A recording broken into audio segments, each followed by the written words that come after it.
আসসালামু আলাইকুম ওরহমতুল্লাহি ওবরাকাতু। কেমন আছেন সবাই? আশা করি সবাই ভালো আছেন, সুস্থ আছেন, নিরাপদে আছেন। তো আপনারা যে যেখান থেকে আমার ভিডিও দেখতেছেন, দেশ বা দেশের বাইরে থেকে সবাই ভালো আছেন, সুস্থ আছেন, নিরাপদে আছেন, এই কামনা করে আজকে নতুন ভিডিওটি আমরা আরম্ভ করতেছি। তো আজকে যে বিষয় নিয়ে আলোচনা করব সেটা হচ্ছে শত্রু ধ্বংস মরণবাণ। তো 12 ঘন্টার মধ্যে আপনার শত্রু যেখানে যে অবস্থায় থাক না কেন মরে যাবে। তো বন্ধুরা, যারা আপনার শত্রু চালা অতিষ্ঠ হয়ে গেছেন তাদেরকে এই মরণবাণটি প্রয়োগ করেন না কেন, যাকেই করেন না কেন, আপনি ওই শত্রুটি সর্বোচ্চ সর্বোচ্চ সর্বোচ্চ 12 ঘন্টা পর্যন্ত সে এই দুনিয়ায় বেঁচে থাকবে। 12 ঘন্টার 1 সেকেন্ড বেশি দুনিয়ায় বেঁচে থাকতে পারবে না। তো এটা এমন ভয়ানক মরণবাণ।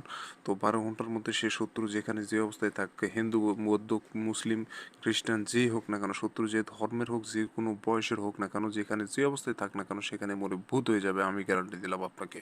তো এই মরণবাণটা আপনার বান কিন্তু অনেক প্রকার হয়ে থাকে বন্ধুরা, বান কিন্তু অনেক প্রকার হয়ে থাকে। মরণ বান, অসুস্থ বান, পাগল বান থেকে শুরু করে বিভিন্ন ধরনের বান হয়ে থাকে। অসুস্থ প্যারালাইজড বান থেকে শুরু করে অনেক।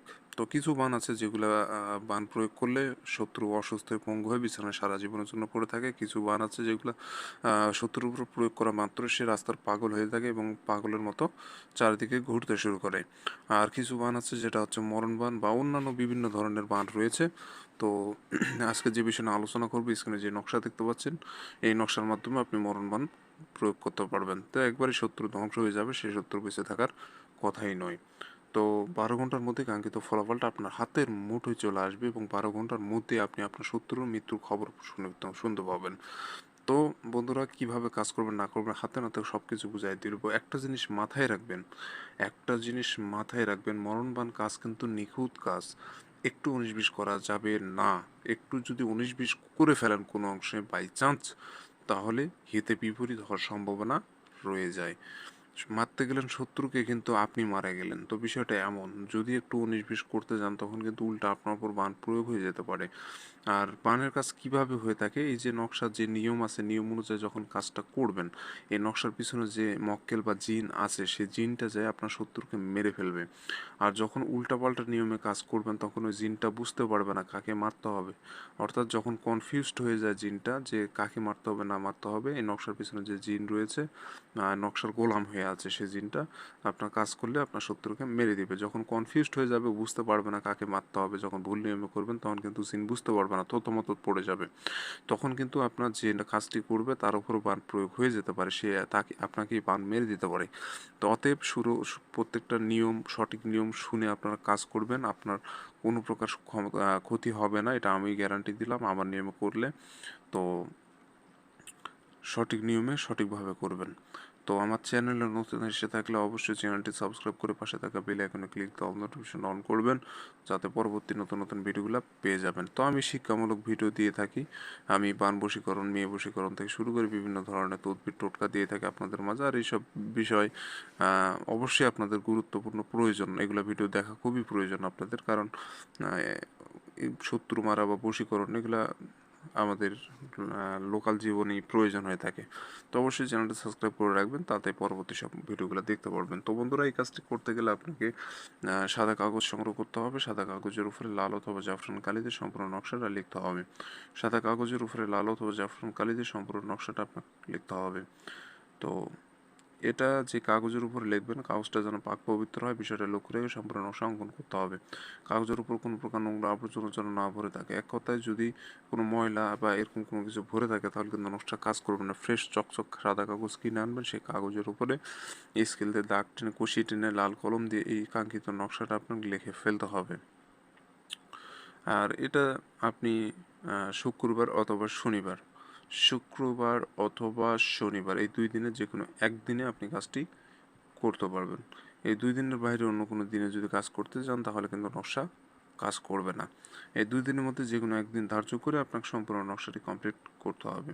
তো বন্ধুরা, যখনই নকশা লেখেন না কেন, রাতে অঙ্কন করার চেষ্টা করবেন। শুক্রবার অথবা শনিবার এই 2 দিনে যেই দিনই করেন, রাতে অঙ্কন করবেন রাত 10টার পর।